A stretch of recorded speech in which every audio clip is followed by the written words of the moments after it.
Hello everyone, this is the third lecture of the chapter Discovering Tut. The saga continues.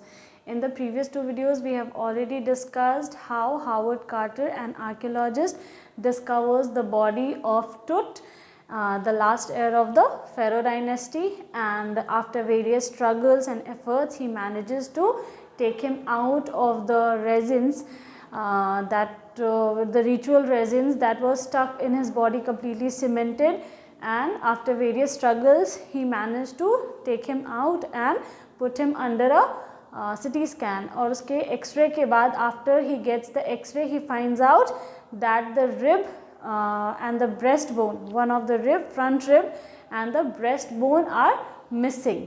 Last में यही पता चलता है, एक शॉकिंग रिविलेशन होता है कि टुट की बॉडी में से front rib cage and breast bone जो उसके बॉडी में जो स्केलेटन से वो मिसिंग है.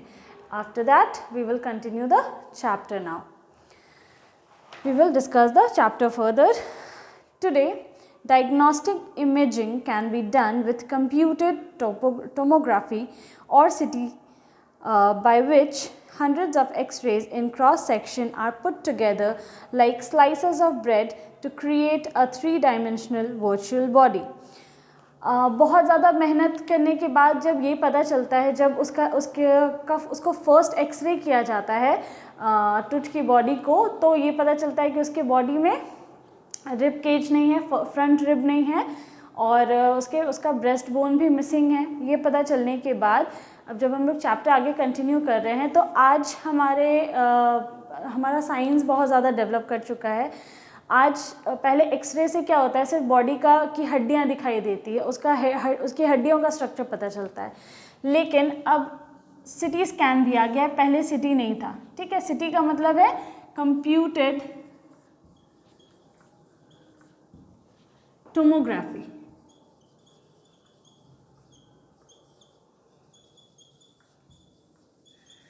कंप्यूटर टोमोग्राफी का मतलब क्या होता है, कंप्यूटर पे एक ऐसा विजुअल, ऐसा स्ट्रक्चर देखना, बॉडी का वर्चुअल इमेज देखना, जिससे कि बॉडी के हर एक क्रॉस सेक्शंस को दिखाया जा सकता है. बॉडी में बहुत सारे लेयर्स होते हैं, बॉडी एक तत्व से नहीं बना है, बहुत सारे लेयर्स हैं उसमें.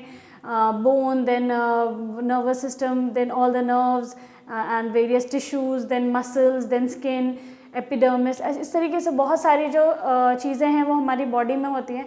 तो CT स्कैन जो होता है, जो कंप्यूटर टोमोग्राफी होता है, वो हर एक सेक्शंस को अच्छे से वो दिखा सकता है. उसका वर्चुअल इमेज हमारे बॉडी का कंप्यूटर में वो दिखा सकता है, उसी को टोमोग्राफी कहते हैं.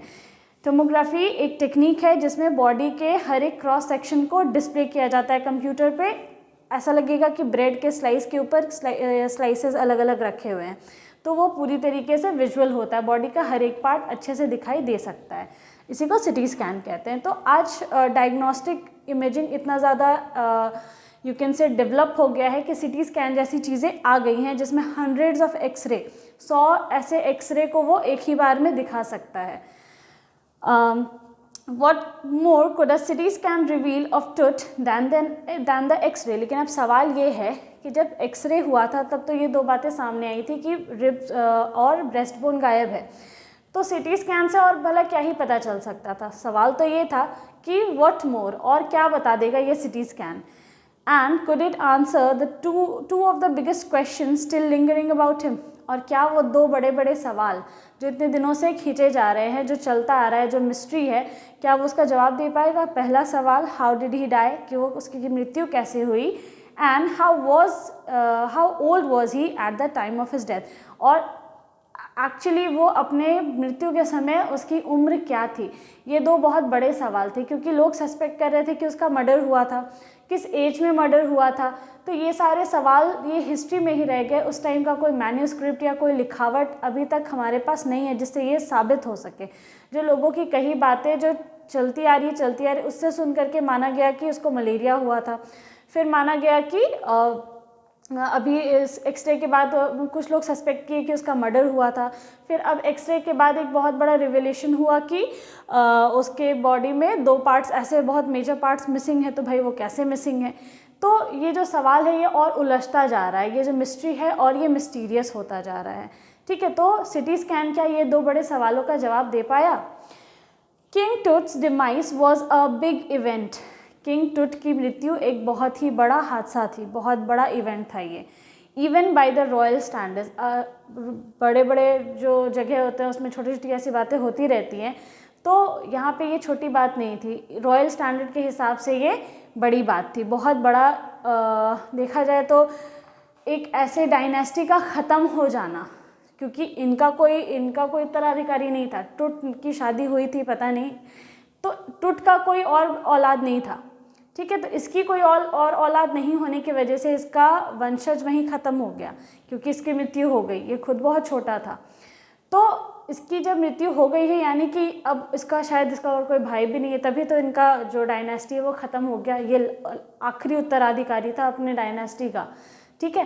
तो ये एक बहुत बड़ा रॉयल स्टैंडर्ड की तरफ से भी एक बहुत बड़ा इवेंट था। He was the last of his family line, ये अपनी फैमिली लाइन का आखिरी उत्तराधिकारी था। And his funeral was the death rattle of a dynasty. और देखा जाए तो एक दिया जो बुझने से पहले कैसे फड़फड़ाता है, ये अपने डायनेस्टी का वो आखिरी हिचकी था, समझो। डेथ रैटल का मतलब मरने के समय जो आखिरी हिचकी आती है ना इंसान को, जिस समय उसके प्राण निकलते हैं, तो जो आखिरी हिचकी होती है डेथ रैटल उसको कहते हैं। तो समझो टुट की जो मृत्यु थी वो उसके पूरे ख़ानदान के लिए, पूरे डायनेस्टी के लिए, पूरा जो उसका वंशज चला आ रहा था उसके लिए क्या था, आखिरी हिचकी थी वो, ठीक है, क्योंकि उसके बाद इनका साम्राज्य आगे बढ़ा ही नहीं। But the particulars of his passing away and its aftermath are unclear. लेकिन इसका जो पर्टिकुलर्स यानी कि जो चीज़ें बहुत ज़्यादा एक्यूरेट होनी चाहिए थी, जैसे इसकी मृत्यु के बारे में जो डिटेल्स कि आखिर इसकी मृत्यु कैसे हुई, तो वो अनक्लियर है। और उसके बाद क्या हुआ वो भी बहुत अनक्लियर है, मतलब इसकी डायनेस्टी का टुट के बाद क्या हुआ या टुट की मृत्यु कैसे हुई, ये दोनों ही बातें बहुत ही ज़्यादा अनक्लियर हैं। Amenhotep the third, Tut's father और ग्रैंडफादर। अच्छा,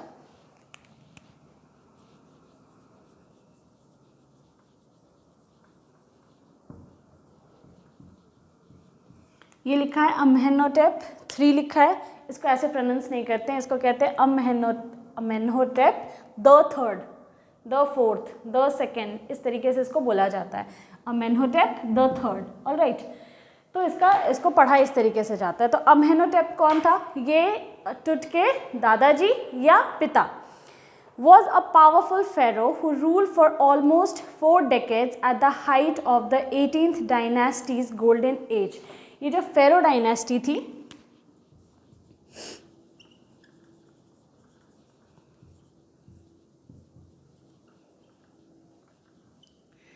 फेरो डायनेस्टी को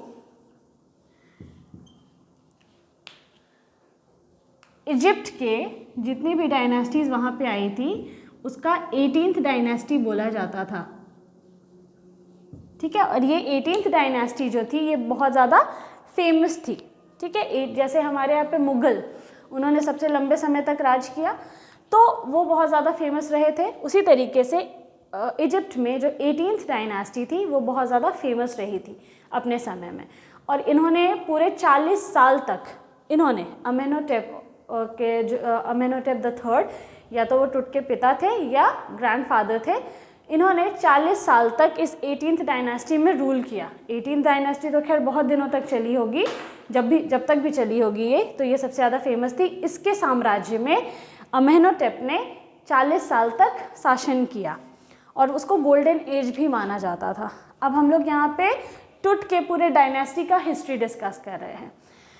his son Amenhotep the fourth, अब इसका बेटा अमेनहोटेप द थर्ड जो थे वो दादाजी या पिता थे, इनका जो बेटा था Amenhotep the fourth succeeded him, उसके आगे वो आया and initiated one of the strangest period in the history of ancient Egypt. उसके बाद अमेनहोटेप द फोर्थ जब आए तो उनके आने से उस पूरे डायनेस्टी में एक बहुत ही विचित्र, बहुत स्ट्रेंज पीरियड आ गया, ठीक है। सबसे स्ट्रेंजेस्ट यानी कुछ बहुत सारी ऐसी विचित्र चीज़ें उस समय पे हुई, उन्होंने कुछ ऐसे बदलाव किए होंगे। जैसे हमारे यहाँ पे भी अगर आप हिस्ट्री पढ़ोगे तो आपने देखा ही होगा खिलजी, फिर खिलजी डायनेस्टी, चोला डायनेस्टी, मुग़ल डायनेस्टी, ये सब जो ऐसी डायनेस्टीज़ थी उन्होंने अपने अपने टाइम में बहुत सारे ऐसे अजीबोगरीब कुछ कुछ नियम निकाले थे, कुछ कुछ ऐसे रूल रेगुलेशंस को लागू कर दिया था जो कि लोगों के लिए फॉलो करना बहुत ही मुश्किल हो जाता था। उसी तरीके से अमेनोटेप द फोर्थ जब आए थे तो उनके पीरियड को बहुत स्ट्रेंजर्स, बहुत विचित्र माना जाता है। क्यों? एंशिएंट इजिप्ट के टाइम पे ये जो नए फेरो थे, the new pharaoh promoted the worship of the Aten, the sun disc, change his name to Akhenaten और सर्वेंट ऑफ एटन। इसलिए स्ट्रेंजर्स माना जाता है, पहला रीज़न, क्योंकि इनके आते ही इन्होंने प्रमोट किया, इन्होंने सबको को ये बोला कि हम लोग एक भगवान का पूजा करेंगे जो कि हैं सूर्य देवता। ठीक है, सूर्य देवता, तो वो लोग सन डिस्क का पूजा करते थे, सन डिस्क एटन। जैसे हमारे यहाँ सूर्य देव होते हैं, ठीक है, तो उनको अलग अलग नामों से जानते हैं हम लोग, तो उन लोग सूर्य देव को एटन बोलते थे और सन डिस्क यानी कि सूर्य जैसा दिखने वाले एक गोल चीज़ का पूजा करते थे वो लोग। जैसे हम लोग शिव जी का एक शिवलिंग का पूजा करते हैं, तो उसी तरीके से वो लोग सन का पूजा करते थे, सूर्य देव की पूजा करते थे, जिसको एटन बोलते थे। और उनका जो वो मूर्ति समझो या उस तरीके, तो वो सन डिस्क होता था। ठीक है, disc. Now change his name to Akhenaten, और अपना नाम भी उन्होंने बदल के क्या रख लिया? अमेनोटेप के जगह अखेन एटन रख लिया। अखेन एटन का मतलब क्या है? द सर्वेंट ऑफ एटन, मतलब सूर्य का गुलाम, कुछ ऐसा बोल सकते हैं। ठीक है, and move the religious capital from the old city of Thebes to the new city of Akhenaten, और अपने कैपिटल को भी बदल करके थीब्स उनका जो पुराना कैपिटल था वो था थीब्स। ठीक है, और इसको बदल के क्या किया? कर दिया अखेनहेटन। ठीक है, उस जगह का भी नाम रख दिया सिटी ऑफ अखेनहेटन। ठीक है, नाउ नोन एज अमरना, और अभी प्रेजेंट टाइम में इस जगह को किस नाम से जाना जाता है? अमरना। अभी अगर आप जब जाओगे तो ये अमरना के नाम से वो जगह जाना जाता है। जैसे पुराने टाइम में मैंने बताया कि दिल्ली का नाम बहुत तरीके से बदला। पहले उसका नाम क्या था? इंद्रप्रस्थ, फिर दिल्ली, फिर दिल्ली। इस तरीके से जैसे चेंज हुआ उस तरीके से ये भी पहले थीब्स था, थीब्स के बाद वो अखेनहेटन हो गया, और अखेनहेटन के बाद अब ये अमरना के नाम से वो शहर जाना जाता है। He further shocked the country by attacking Amun, a major god, smashing his images and closing his temples. तो जिस तरीके से हमारे यहाँ कुछ राजा महाराजा थे, I will not specify the name, उनको सन की राजा बोला जाता था। ठीक है, वो लोग सनक में पागलपन, बहुत ऐसे डिसीजन लेते थे जिसका कोई सर पैर नहीं होता था। ठीक है, तो उनको सन की बोला जाता था। ये शायद उनमें से एक था। ठीक है, ये क्या किया कि इतना करने के बाद ये रुका नहीं, इसने भगवान को अटैक किया, एक बहुत मेजर गॉड को अटैक किया, उसके सारे टेम्पल्स को बंद करवा दिया, उसकी पूजा बंद करवा दी, उसको लोग जो उसको पूजते थे उनको मना कर दिया कि अब उसकी पूजा नहीं होगी, उसको अटैक किया। It must have been a horrific time, said Ray Johnson, the director of the University of Chicago Research Center in Luxor, the site of ancient Thebes. Thebes में उस जगह पे जो रिसर्च चल रहा होगा, तो वहाँ के कुछ साइंटिस्ट होंगे, कुछ यूनिवर्सिटीज़ जो पुरानी चीज़ों के बारे में पढ़ती हैं, तो वो साइट जो होता है उस पूरे जगह पे एक सेंटर बनाती है और उसको वहाँ पे वहीं से वो लोग उसको स्टडी करते हैं। तो उसी तरीके से यूनिवर्सिटी ऑफ शिकागो का रिसर्च सेंटर जो था लक्सौर में, वहाँ के एक साइंटिस्ट जिनका नाम था रे जॉनसन, वो डायरेक्टर थे। उन्होंने शायद इस पर जब रिसर्च किया तो उन्होंने एक लाइन कहा कि बहुत हॉरिफिक टाइम होगा, बहुत डरा देने वाला टाइम होगा। कल को कोई आकर के आपको बोले कि आप इन भगवान की पूजा मत करो, सारे मंदिर को तोड़ दो और एक नए भगवान को की पूजा करने को बोले, तो कैसा वातावरण होगा, कैसा माहौल हो जाएगा उस टाइम पे। ठीक है, बहुत ज़्यादा हॉरिफिक, बहुत डराने वाला। ठीक है, चारों तरफ समझो सिर्फ अटैक्स एंड वॉर्स वाला माहौल हो जाएगा। तो इसीलिए वो ये स्टेटमेंट देते हैं कि वो बहुत ही ज़्यादा भयानक समय रहा होगा जिस समय ये चीज़ें हो रही होंगी. Now and then Akhenaten went a little wacky. और उसके बाद इतना सब कुछ होने के बाद अखेनहेटन जब हो गया सब कुछ, तो अखेनहेटन क्या हुआ, वो थोड़ा सा वैकी हो गया. वैकी का मतलब होता है बावला हो जाना. ठीक है, अजीब अजीब हरकतें करने लगा वो, यानी कि शायद वो पागल हो गया. ठीक है, बावला हो गया वो, क्योंकि उसने जो चीज़ें की, गॉड को अटैक करना, भगवान को अटैक करना, ये नॉर्मल नहीं था. ठीक है. After Akhenaten's death, a mysterious ruler named Smenkhare appeared briefly and exited with hardly a trace. इसके बाद समझो कि पूरा इसका जो डायनेस्टी था उसके ऊपर किसी का शाप लग गया. ठीक है, इसके अखेनहेटन के ये सब चीज़ें करने के बाद, यानी अम्हेनोटेप, अखेनहेटन कौन है, अम्हेनोटेप द फोर्थ, उसके इन पागलपन के बाद समझो कि उस डायनेस्टी का डाउनफॉल शुरू हो गया. ठीक है, वो डिग्रेड ही होता गया. इनके बाद एक और राजा आया बहुत कम समय के लिए, बहुत ब्रीफ, बहुत छोटे समय के लिए, जिसका नाम था, वो एक मिस्टीरियस रूलर था जिसका नाम था स्मेनखरे.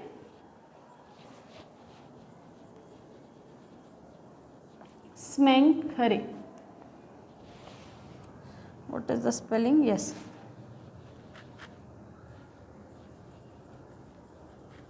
ठीक है. ये आया और ये बहुत कम समय के लिए इसने राज किया, शासन किया, और इतने ही इस तरीके से ये विलुप्त हो गया, एग्जिट किया इसने, ये चला गया जिसका कोई सबूत ही नहीं मिला. Hardly a trace. ये कहाँ गया, क्यों गया, किस लिए गया, कैसे गया, इस बात का कोई ट्रेस, कोई सबूत नहीं है. ठीक है, ये आया जितने कम समय के लिए, उतने ही शांति से ये चला भी गया. अब क्या हुआ, God knows. And then a very young Tutankhaten took the throne. और उसके बाद बहुत छोटे से उम्र वाले राजा जो कि टुट अखेनहेटन ने आए और इसने क्या किया, थ्रोन को, गद्दी को संभाला. King Tut, as he widely known today, King Tut के नाम से ये जाने जाते हैं आज. The boy king soon changed his name to टुट अखन अमुन. और ये वही सारी चीज़ों को देखो, अखेनहेटन इसका नाम था पहले टुट अखेनहेटन. ठीक है, इसका नाम पहले क्या था, टुट अखेनहेटन नाम था. और ये जब राजा बना तो इसने अपना नाम रखा टुट अनखामुन. देखो अमुन, ये वही अमुन है जिसको, जो मेजर गॉड थे जिसको अखेनहेटन ने अटैक किया था. ठीक है, तो अखेनहेटन इसका पहले नाम था टुट अखेनहेटन. अपने नाम को क्या किया, इसने हटा लिया और अपने नाम के ऊपर अमुन जोड़ दिया. उस नाम को जोड़ा जिसके साथ इसने लड़ाई की थी, जिसके वर्शिप को इसने रोक दिया था, जिसके मंदिरों को इसने तोड़ दिया था. The living image of Amun, इसके नाम का इसका मतलब था a living image of Amun. Amun का जीता जागता इमेज. ठीक है, इमेज का मतलब दृश्य. And oversaw a restoration of the old days. और इसने इस बात का ध्यान रखा, टुट ने इस बात का ध्यान रखा कि इनके समय में, यानी इसके पहले जो चीज़ें जैसी थी वैसी वापस हो जाए, उसको ओवरसॉ किया, उस पर ध्यान दिया, इन चीज़ों को ध्यान में रखा. रेस्टोरेशन का मतलब चीज़ों को वापस लाना, और ओवरसॉ का मतलब बदलाव पे ध्यान देना.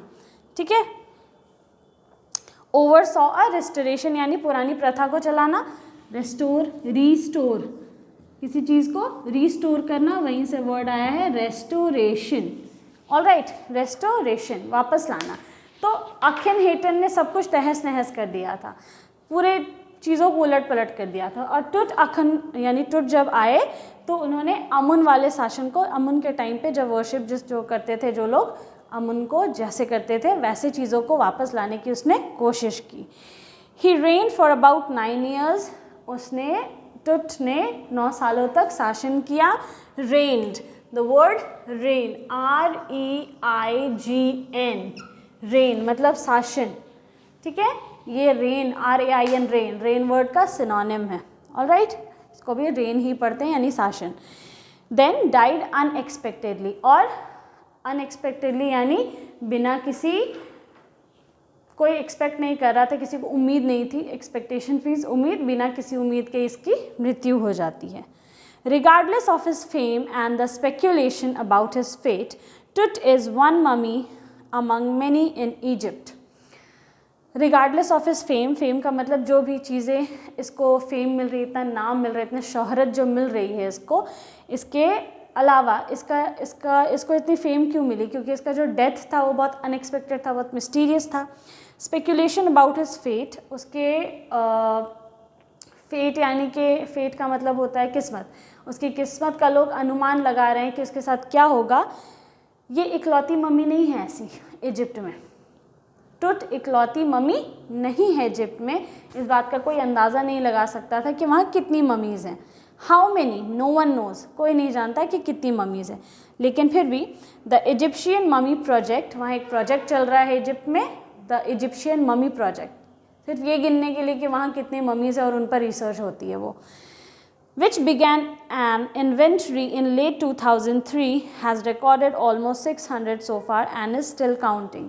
तो जो ये मम्मी प्रोजेक्ट है उसमें जो इन्वेंट्री है, उन्होंने जब काउंट किया कि टोटल इजिप्ट में कितनी मम्मीज़ हैं तो पता चला कि 600, और अभी भी वो लोग काउंट कर रहे हैं। फ़िलहाल अभी तक पता लगा है कि 600 मम्मीज़ हैं, यानी 600 राजा और वैसे ताबूत वहाँ पे मौजूद हैं जिनको मम्मीफाई करने के लिए छोड़ दिया गया है, या वैसे ताबूत में बंद करके वैसी मम्मीज़ को बना दिया गया, मम्मी बना दिया गया बॉडी को, और अभी भी वो काउंटिंग चल ही रही है, तो उससे भी ज़्यादा, और ये 2003 में शुरू हुआ था काउंटिंग करना। The phase of scanning the mummies with a portable CT machine donated by the National Geographic Society and Simon, its manufacturer. The next phase, अब अगले पड़ाव में आते हैं हम लोग, scanning the mummies with a portable city machine. जितने भी ममीज़ निकलती हैं सबका सिटी स्कैन होता है, ठीक है, तो पोर्टेबल सिटी स्कैन, पोर्टेबल मतलब यहाँ से वहाँ उसको मशीन को ले जाया जा सकता है। क्यों, मम्मी को हर बार लाना पॉसिबल नहीं है, इसलिए मशीन को वो लोग ले जाते हैं और वहीं पे स्कैन कर लेते हैं, और उसको डोनेट किया है national geographic society and Simons ने, और उसके मैन्युफैक्चरर भी वही लोग हैं। King Tut is one of the first mummies to be scanned, और बड़े भाग्य की बात है कि जो हमारे किंग टुट हैं उस मशीन में पहले मम्मी थे उस पर स्कैन होने वाले।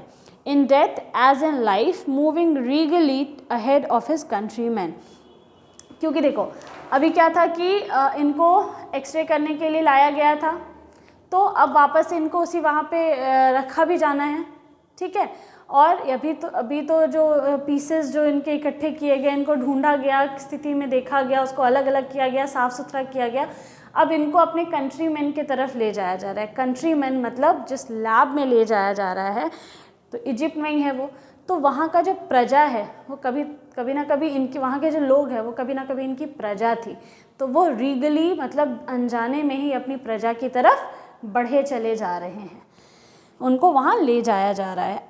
In death as in life, जिस तरीके से मृत्यु में, भले ही अभी वो मरे हुए हैं, फिर भी वो अपनी प्रजा की तरफ चले जा रहे हैं जैसे कि वो जिंदा हों।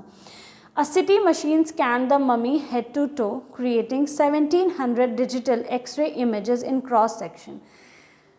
उस CT स्कैन मशीन ने टुट की मम्मी को जब स्कैन किया तो टोटल 1700 इमेज निकले, उसमें से 1700 डिजिटल इमेज एक्सरे निकले जो क्रॉस सेक्शन के थे, पूरे बॉडी के इधर उधर के हिस्से के थे। सबसे पहले उसमें Tut's head scanned in 0.62 millimeter slice to register its intricate structure takes on airy detail in the resulting image। अब यहाँ पे कुछ टेक्निकल टर्म्स यूज़ किए गए हैं कि जब उसके हेड को स्कैन किया गया, सर को स्कैन किया गया, तो कोई ऐसा वैसा इमेज नहीं जैसे हम लोग मोबाइल से फ़ोटो खींच लिए, स्कैन कर लिए, वैसा वाला स्कैनिंग नहीं, बहुत डिटेल, बहुत ही बारीक स्कैनिंग की गई उसकी, जिसका साइज़ था 0.62 मिलीमीटर, और फिर रजिस्टर किया गया उसके एक एक इंट्रिकेट, एक एक बारीक डिटेल को, बारीक स्ट्रक्चर को अच्छे से उसमें स्कैन किया गया। Takes on eerie detail in the resulting image, जितने भी स्ट्रेंज चीज़ें, जितनी भी भयानक, जितने भी छोटे छोटे विवरण थे उसके, एक स्मॉल डिटेल को भी उसको नहीं छोड़ा गया। ठीक है, बहुत जैसे हम लोग जब पिक्चर लेते हैं तो एक अच्छी क्वालिटी का कैमरा, उससे जितना भी जूम करो तो उसमें माइन्यूट जो चीज़ें होती है वो भी नज़र आती हैं। तो उसी तरीके से जब स्कैन हुआ तो उसमें जो एरी डिटेल, बहुत स्ट्रेंज और बहुत छोटी छोटी चीज़ें थी एकदम, उसको भी अच्छे से स्कैन किया गया। With Tut's entire body similarly recorded, a team of specialists in radiology, forensic and anatomy began to probe the secrets that the winged goddesses of a gilded burial shrine protected for so long. अच्छा, हमारा board काफ़ी भर गया है. Let me make some space.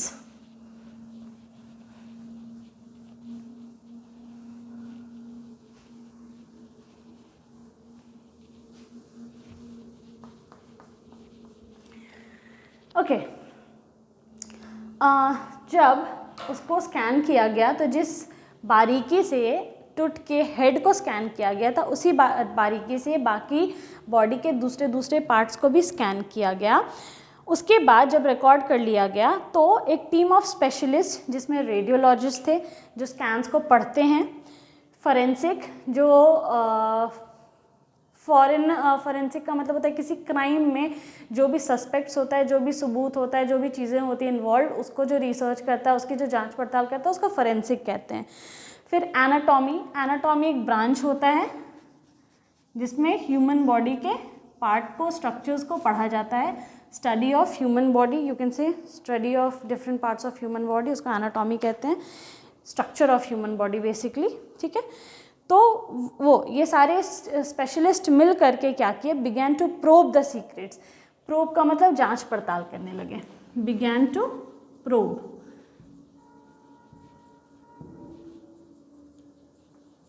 ये सब लोग मिल करके उस जांच पड़ताल करने लगे that the winged goddess of a glided burial shine protected for so long. पहले जो ताबूत होती थी,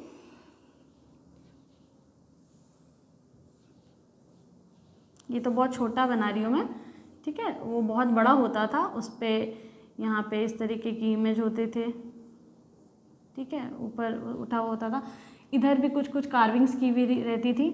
तो यहाँ पे एक विंग्ड गॉडेस ऐसे भगवान को बनाया गया है जिनके पंख बहुत लंबे हैं, ठीक है। यहाँ पे एक लेडी को बनाया गया है जिनके पंख बहुत लंबे हैं और ऐसा लग रहा है कि उन्होंने अपने पंख से टुट को ढका हुआ है और उस बॉडी की वो रक्षा कर रही हैं।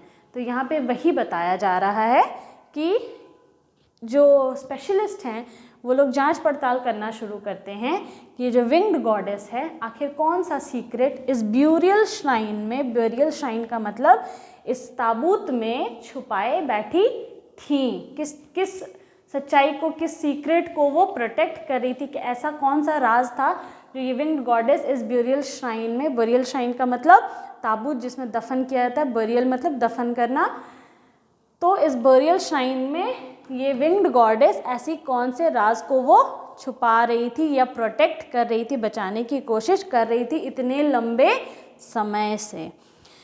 विंग्ड का मतलब पंख, गॉडेस मतलब देवी। The night of the scan workman carried Tut from the tomb in his box.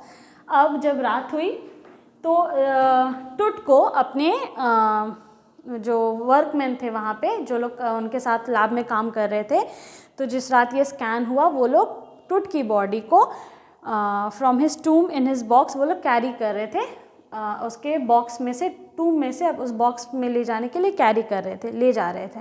Like Paul bearers they climbed a ramp. Paul bearers का मतलब जो लोग बॉडी उठाते हैं, कंधा देते हैं बॉडी को, ठीक है, उनको पॉल बेयरर्स कहते हैं।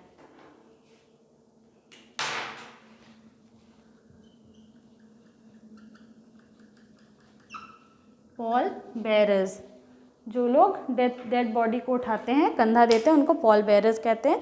तो पॉल बेयरर्स की तरह उन्होंने उसको उठाया हुआ है, बॉक्स को उठाया हुआ है, और इस बॉक्स को वो लोग लेकर के रैंप पे चढ़ते हैं। चलने का स्पेस होता है ऊपर, रैंप पे चढ़ते हैं, and a flight of stairs, सीढ़ियाँ चढ़ते हैं, into the swirling sand outside, और बाहर रेत की तरफ निकलते हैं जहाँ पे जो हवा थी वो बहुत ज़्यादा चल रही थी और सैंड जो है वो ऐसे उड़ रहा था गोल गोल होके। Then rose on a hydraulic lift into the trailer that held the scanner, और उसके बाद वो लोग एक लिफ्ट में चढ़े जो हाइड्रोलिक था, मतलब जो जिसमें स्प्रिंग वगैरह लगा हुआ था। हाइड्रोलिक एक आपने फिज़िक्स में पढ़ा होगा कि वो उसको इस तरीके से उठाता है, ठीक है, जैसे किसी चीज़ में हाइड्रोलिक लगा हुआ होता है तो वो उस चीज़ को ऊपर लिफ्ट करता है, ठीक है। तो वो उसको हाइड्रोलिक लिफ्ट के थ्रू ऊपर ले करके जाते हैं, और जिसमें स्कैनर भी था। स्कैनर पोर्टेबल है, आपको मैंने पहले ही बताया, उसको एक जगह से दूसरी जगह ले जाया जा सकता है। 20 minutes later, 2 men emerged, sprinted for an office nearby. 20 minute के बाद 2 आदमी दौड़ते दौड़ते हाँफते हाँफते वहाँ पे आते हैं ऑफिस के पास में, and return with a pair of white plastic fans, और उनके हाथ में 2 वाइट प्लास्टिक फ़ैन होता है। The $1 million scanner had quit because of sand in the cooler fan. जो $1 million का जो स्कैनर था उसमें कुछ पंखे लगते होंगे, वो पंखा चलता होगा तो वो स्कैन होता होगा, तो धूल की वजह से वो काम करना बंद कर दिया था। उसको बार बार इधर उधर ले जा रहे थे तो उसमें धूल लग गई होगी, उस धूल की वजह से वो पंखा काम करना बंद कर दिया था, इसीलिए वो लोग उसको पंखा लेकर के आए थे प्लास्टिक का, ताकि वो किसी तरीके से काम करे। Curse of the pharaoh joked a guard nervously, और एक वहाँ पे गार्ड रहता है, वो हंस के मजाक उड़ाते हुए कहता है कि ऐसे ही नहीं बंद हो गया, ज़रूर फेरो का श्राप था इसीलिए वो बंद हो गया। स्कैनर भी नहीं चाहता है कि मैं किसी चीज़ को, फेरो की किसी चीज़ को हाथ लगाऊं। इवेंचुअली, लेकिन अंत में, the substitute fan worked well enough to finish the procedure. तो जो पंखे जो वो लोग लेकर के आए थे वो उसी से काम चल जाता है, वो काम करता है और प्रोसीजर ख़त्म होता है। After checking that no data had been lost, the technicians turned off Tut over to the workmen. सारी चीज़ें उन्होंने चेक की, जब देखा कि हाँ कोई भी डेटा लॉस नहीं हुआ है, सारी डेटा जो उसमें स्कैनर में थी वो ली गई थी, स्कैन किया गया था ना 1700 इमेजेस एंड ऑल, तो सब डेटा उसमें है, कुछ भी काम, मतलब सारी चीज़ें सही सलामत है, कुछ भी ख़राब नहीं हुआ है। अब टुट की बॉडी को वर्कमैन को दे दो, who carried him back to his tomb, जो कि इसके बॉक्स को कहाँ ले जाएं, उसके ताबूत में वापस, उसके मकबरे में, इस ताबूत को वापस उसके मकबरे में ले जा करके रख दे जहाँ उसका टूम था। Less than 3 hours after he was removed from his coffin, the pharaoh again rested in peace where the funerary priest had led him for so long ago. 3 घंटे भी नहीं लगे थे इस बॉक्स को टूम से, ये पिरामिड है, ठीक है, जहाँ पे फेरोज को रखा जाता है, इसके कई हज़ार फीट नीचे इसको दफन किया गया था। तो ये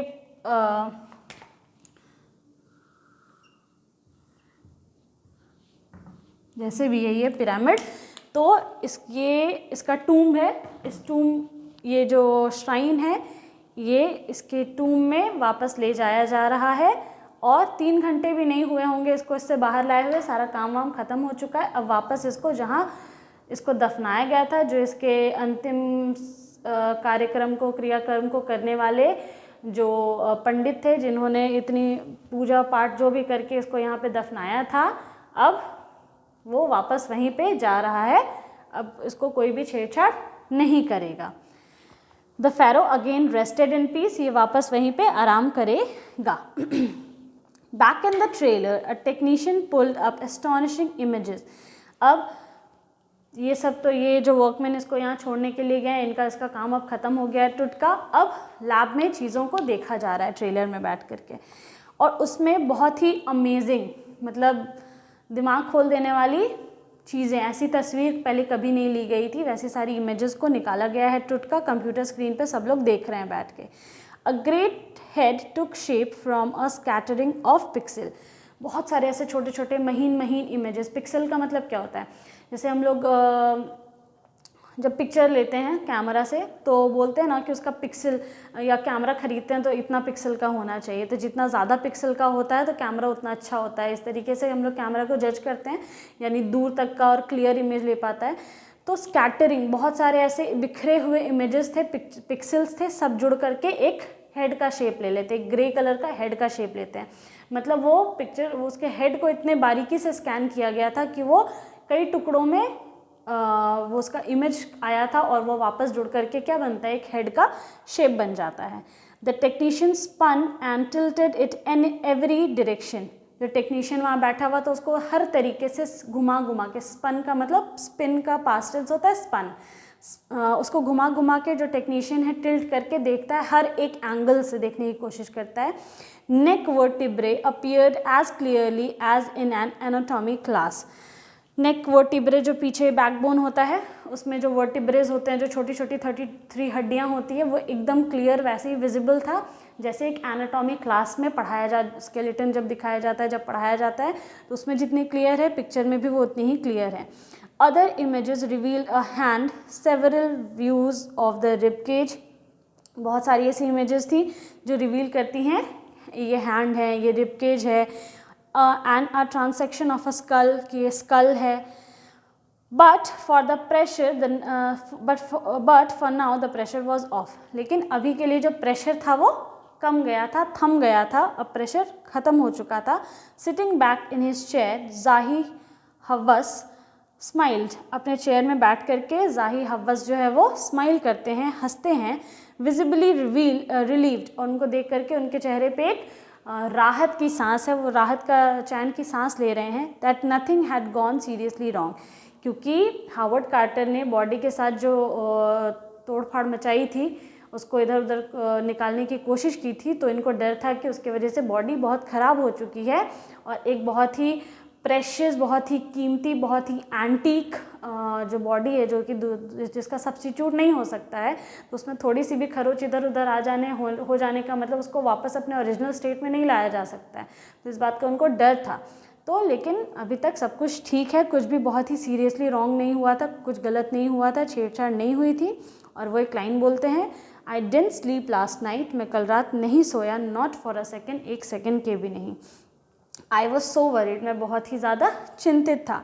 but now I think I will go and sleep, लेकिन अब मुझे लगता है कि मैं जाऊँगा और सो जाऊँगा, ठीक है, चैन से सो पाऊँगा। क्योंकि वो सेक्रेटरी जनरल थे तो उनको इस बात का चिंता था, उस बात की चिंता थी, क्योंकि वो एक बहुत ही टूट की बॉडी दोबारा नहीं आ सकती है। जो बॉडी जैसी थी उसमें से निकाला गया था, उसमें जब छेड़छाड़ हो जाएगी, उसमें इतना सा भी चीज़ अगर कुछ इधर उधर हो जाता है तो उसको वापस उसके ओरिजिनल स्टेट में लाना, किसी चीज़ को अंडू करना बहुत मुश्किल होता है, ठीक है। तो वो सबूत मिटाने के बराबर हो जाएगा कि मान लो टूट गया कोई चीज़ उसमें से, तो वो लोग जब आगे उसको पढ़ेंगे, अगर इस बात को कोई नहीं बताएगा तो लोगों को यही लगेगा कि उसकी हड्डी टूट गई थी इसलिए वो मर गया था, ठीक है। तो इस तरीके की चीज़ें कुछ भी हो सकता था। तो इस बात का उनको बहुत ज़्यादा अफसोस था, उनको डर था। जब उनको पता चला कि कार्टर ने ऐसा कुछ किया है या कार्टर से ऐसा कुछ हो गया, तो उनको इस बात का उस टाइम बहुत अफसोस हो रहा था कि कुछ बहुत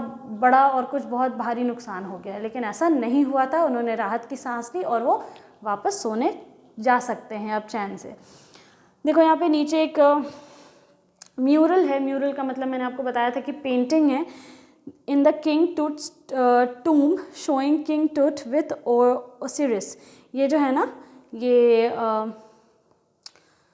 टूट का जो टूम था मकबरा, ठीक है, पिरामिड के अंदर मकबरा है, उस मकबरे में ये म्यूरल है, ये पेंटिंग है, जिसमें दिख रहा है कि किंग टूट जो हैं वो ओसिरिस के साथ हैं, ठीक है। ओसिरिस कौन है? ओसिरिस एक कॉन्स्टेलेशन होता है, वहाँ भगवान को माना जाता है, the God of the after life, ठीक है। तो ऐसा माना जाता है, ये पिक्चर इसलिए बनाई गई है इनके हिसाब से कि जो टुट हैं वो अकेले नहीं हैं, ये अब आफ्टर लाइफ में चले गए हैं।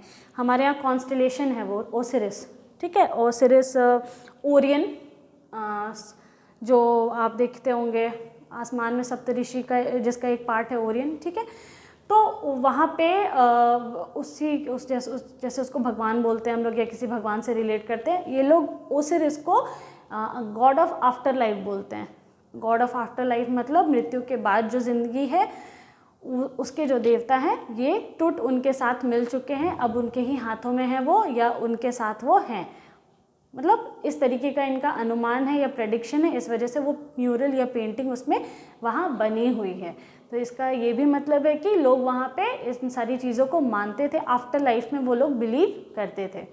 So this was all the chapter about the chapter was all about टुट, उन्हीं के डेथ और मिस्ट्री। देखो मिस्ट्री अभी भी रिवील नहीं हुई है कि आखिर उनके साथ हुआ क्या था।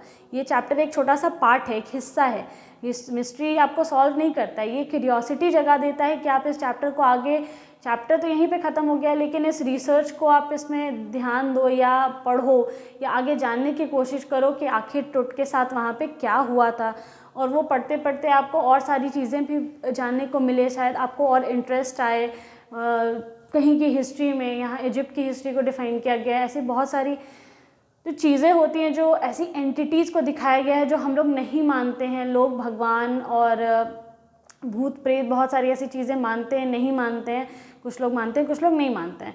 तो ये सारी चीज़ों में इंटरेस्ट आता है, फिर जो क्यूरियोसिटी आती है क्या सच में है नहीं है, तो इन सारी मिस्ट्रीज़ को क्रिएट करता है।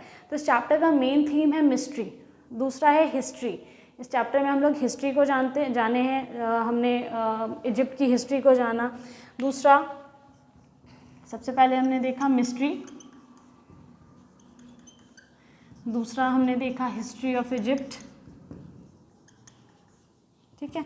लोगों के बिलीफ को देखा हमने, किस तरीके से टूम में क्या क्या चीज़ें बनी हुई थी, उसके टूम में जो छोटे छोटे आर्टिफैक्ट्स रखे हुए थे वो जादू टोना और ये ब्लैक मैजिक या किसी तरीके का झाड़ फूक या यू कैन से कुछ ऐसा रिचुअल करके जो बॉडी को ज़िंदा करने का जो रिचुअल होता है, ऐसा लोगों का मानना है, इसलिए रखे गए थे। जब इन्होंने इसको पढ़ा तो इसलिए बोला कि वो आर्टिफैक्ट्स इसलिए रखे गए हैं क्योंकि इस बॉडी को रिजरेक्ट किया जा सके।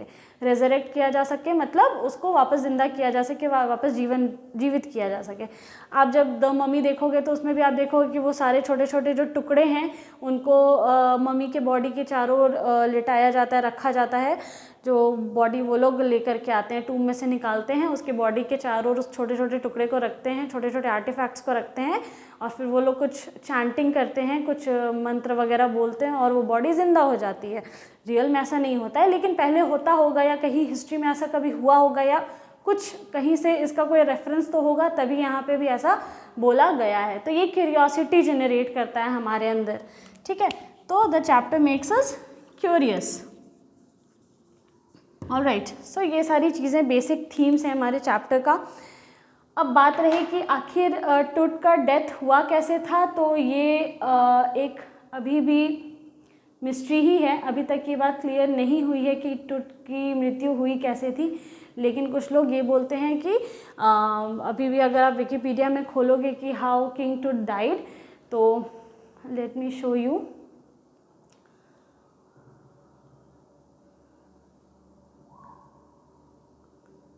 हाँ, तो उसमें आपको सबसे पहले यही नज़र आएगा कि मोस्ट प्रोबेबल उसका जो ये most probable cause of death था उसका वो था कि ब्रोकन लेग होने की वजह से, पैर टूट जाने की वजह से उसकी मृत्यु हो गई, क्योंकि मे बी पैर की कोई हड्डी नहीं होगी या टूटी हुई कोई हड्डी होगी।